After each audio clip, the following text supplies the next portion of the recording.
Hi dears, അസ്സലാമു അലൈക്കും. Welcome back. നമ്മുടെ പുതിയൊരു വീഡിയോയിലേക്ക് എല്ലാ കൂട്ടുകാർക്കും സ്വാഗതം. ഡെയിലി ലൈഫിൽ നമുക്ക് എല്ലാവർക്കും തന്നെ ഒത്തിരി യൂസ്ഫുൾ ആകുന്ന കുറച്ച് നല്ല നല്ല ടിപ്സുകളാണ് ഇന്നത്തെ വീഡിയോയിൽ ഉൾപ്പെടുത്തിയിരിക്കുന്നത്. ഇതുപോലുള്ള പാക്കറ്റ് അരിയൊക്കെ വാങ്ങിക്കുന്നവർക്ക് വേണ്ടിയുള്ളതാണ് നമ്മുടെ ഫസ്റ്റ് ടിപ്പ്. ഇങ്ങനെ 5 കിലോയുടെയും 10 കിലോയുടെയൊക്കെ അരിച്ചാക്ക് വാങ്ങുമ്പോൾ അതിൽ സ്റ്റിച്ച് ചെയ്തിരിക്കുന്ന ആ നൂലഴിച്ചു മാറ്റാൻ മിക്കവർക്കും അറിയില്ല. കത്രിക കൊണ്ട് ചാക്കിൻ്റെ ഏതെങ്കിലും ഒരു കോർണർ മുറിച്ചതിന് ശേഷമാണ് മിക്കവരും ഇതിൽ നിന്ന് അരിയൊക്കെ എടുക്കുന്നത്. റീയൂസ് ചെയ്യാൻ പറ്റും നല്ല പ്ലാസ്റ്റിക് ചാക്കല്ലേ ഇത്. ഈ ചാക്ക് കീറാതെ തന്നെ നമുക്ക് ഈ സ്റ്റിച്ച് പെട്ടെന്ന് അഴിച്ചെടുക്കാൻ സാധിക്കും. നിങ്ങൾ ശ്രദ്ധിച്ചിട്ടുണ്ടോ, അരിച്ചാക്കിൻ്റെ രണ്ട് സൈഡിലും 2 ടൈപ്പ് സ്റ്റിച്ചിങ് ആണുള്ളത്. ഒരു സൈഡിൽ സിംഗിൾ സ്റ്റിച്ചും മറു സൈഡിൽ ഡബിൾ സ്റ്റിച്ചും. ഇതിൽ ഡബിൾ സ്റ്റിച്ചുള്ള ഭാഗം നമ്മുടെ നേരെ ഒന്ന് തിരിച്ചു വയ്ക്കാം. അവിടെയാണ് നമുക്ക് കട്ട് ചെയ്യേണ്ടത്. ഇനി ഒരു കത്രിക കൊണ്ട് ഡബിൾ സ്റ്റിച്ചിൻ്റെ അറ്റത്ത് ഇതുപോലെ ഒന്ന് കട്ട് ചെയ്യാം. കട്ട് ചെയ്തിട്ട് നമുക്ക് അതിൻ്റെ തൊട്ടടുത്തുള്ള ഒരു കെട്ട് കൂടി ഒന്ന് അഴിച്ചെടുക്കണം.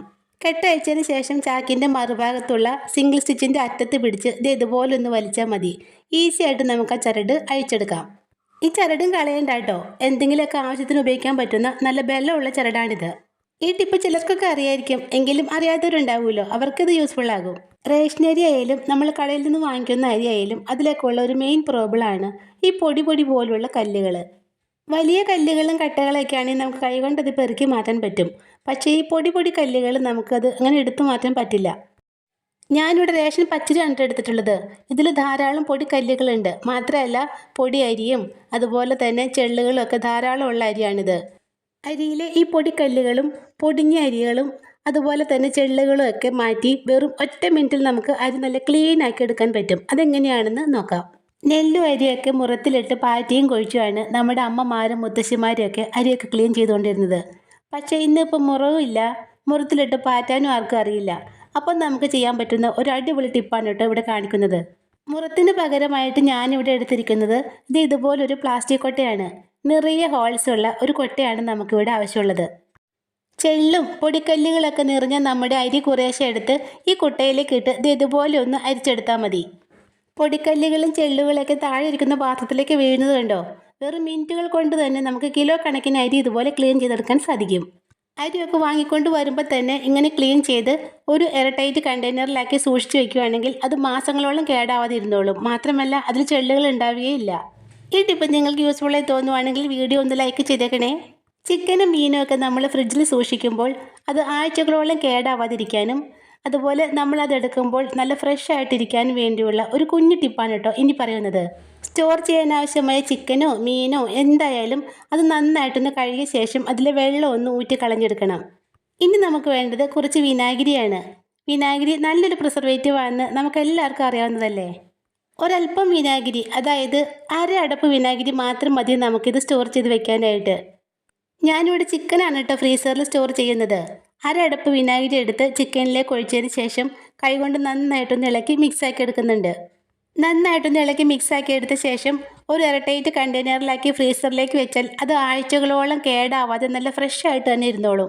ഉപ്പൊക്കെ പുരട്ടി ഇതുപോലെ മീനൊക്കെ ഫ്രീസറിൽ സ്റ്റോർ ചെയ്ത് വെക്കുകയാണെങ്കിൽ അത് നമ്മളെടുത്ത് കറി വെക്കുമ്പോൾ ഉപ്പും മീനിൻ്റെയൊക്കെ ഒരു ടേസ്റ്റ് ഉണ്ടാകും.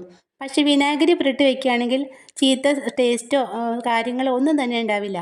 ഈ ടിപ്പ് അറിയാത്തവരുണ്ടെങ്കിൽ ഒന്ന് ട്രൈ ചെയ്ത് നോക്കണേ. നമ്മൾ വിചാരിക്കാത്ത സമയത്ത് പെട്ടെന്ന് വില കൂടുകയും അതുപോലെ തന്നെ പെട്ടെന്ന് വില കുറയുകയും ചെയ്യുന്ന ഒരൈറ്റമാണ് തക്കാളി. തക്കാളിക്ക് വില കൂടുന്നത് എപ്പോഴാണെന്ന് നമുക്ക് പ്രതീക്ഷിക്കാനേ പറ്റില്ല. അതുപോലെ തന്നെ പെട്ടെന്ന് തന്നെ അതിൻ്റെ വില കുറയുകയും ചെയ്യും. അങ്ങനെ തക്കാളിക്ക് വിലയൊക്കെ കുറയുന്ന സമയത്ത് കുറച്ചധികം തക്കാളിയൊക്കെ വാങ്ങി സ്റ്റോർ ചെയ്യുകയാണെങ്കിൽ അത് നമുക്ക് വർഷങ്ങളോളം തന്നെ കേടാവാതെ സൂക്ഷിക്കാൻ സാധിക്കും. തക്കാളി വർഷങ്ങളോളം കേടാവാതിരിക്കാനും അതുപോലെ തന്നെ അതിൻ്റെ പുതുമ ഒട്ടും തന്നെ നഷ്ടപ്പെടാതെ നല്ല ഫ്രഷ് ആയിട്ട് കിട്ടാനും വേണ്ടിയുള്ള അടിപൊളി ടിപ്പാണ് കേട്ടോ കാണിക്കുന്നത്. 2 കിലോ തക്കാളിയാണ് ഞാനിവിടെ എടുത്തിട്ടുള്ളത്. ആദ്യം തന്നെ നമുക്ക് ആ തക്കാളിയൊക്കെ നന്നായിട്ടൊന്ന് കഴുകി അതിലെ അഴുക്കും മണ്ണും പൊടിയൊക്കെ കളഞ്ഞ് നന്നായിട്ടൊന്ന് ക്ലീൻ ആക്കി എടുക്കാം. അടുത്തതായിട്ട് ഒരു വലിയ പാത്രത്തിലേക്ക് കുറച്ച് വെള്ളം ഒഴിച്ച് അത് നന്നായിട്ടൊന്ന് വെട്ടിത്തിളപ്പിച്ചെടുക്കാം. വെട്ടിത്തിളയ്ക്കുന്ന വെള്ളത്തിലേക്ക് നമ്മൾ ആ ക്ലീൻ ആക്കി വെച്ച് തക്കാളി ഇട്ട് കൊടുക്കാം. ഇനി ഇത് ഏകദേശം ഒരു 5 മിനിറ്റോളം നന്നായിട്ടൊന്ന് തിളപ്പിച്ചെടുക്കണം. കൂടുതൽ തക്കാളിയൊക്കെ വാങ്ങിച്ച് ഫ്രിഡ്ജിനകത്ത് വെച്ചാലും പുറത്ത് വെച്ചാലും എങ്ങനെയൊക്കെ അത് സ്റ്റോർ ചെയ്താലും അത് പെട്ടെന്ന് തന്നെ കേടായി പോകും. പക്ഷേ ഈ ഒരു ടിപ്പ് ചെയ്ത് വെച്ചാൽ അത് വർഷങ്ങളോളം നമുക്ക് കേടാവാതെ സ്റ്റോർ ചെയ്യാൻ സാധിക്കും. ഏകദേശം 5 മിനിറ്റോളം തിളച്ച് കഴിഞ്ഞപ്പോഴേക്കും നമ്മുടെ തക്കാളിയുടെ സ്കിന്നൊക്കെ വിട്ടു വരുന്നത് കണ്ടോ? ഈ സമയത്ത് നമുക്ക് സ്റ്റൗ ഓഫാക്കിയ ശേഷം ഇത് വെള്ളത്തിൽ നിന്നും കോരി മാറ്റാം. നമ്മുടെ തക്കാളിക്ക് ഇപ്പോൾ നല്ല ചൂടാണ്.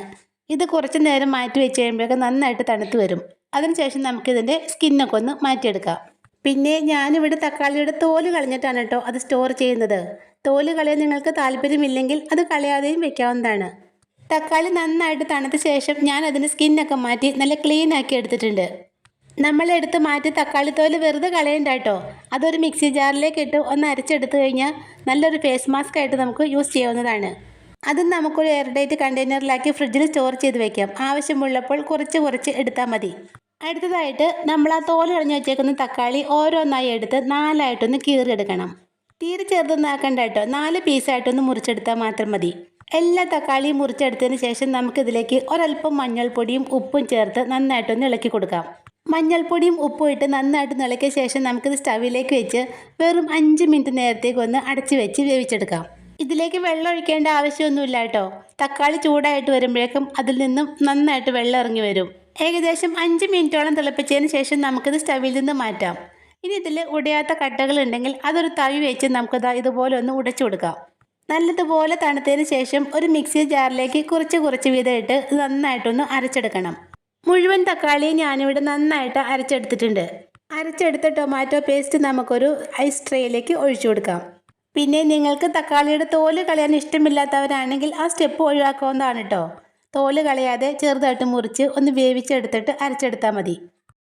ഐസ് ട്രേയിൽ ഒഴിച്ചതിന് ശേഷം ബാക്കിയുള്ളത് ഞാനിവിടെ ഇതുപോലുള്ള കുഞ്ഞു പാത്രങ്ങളിലേക്കും ഒഴിച്ചു കൊടുക്കുന്നുണ്ട്. ഇനി ഐസ് ട്രേയും ഈ പാത്രങ്ങളെല്ലാം എടുത്ത് നമുക്ക് ഫ്രീസറിലേക്ക് വെക്കാം. ടൊമാറ്റോ പേസ്റ്റ് മുഴുവനും ഞാനിവിടെ ഫ്രീസാക്കി എടുത്തിട്ടുണ്ട്.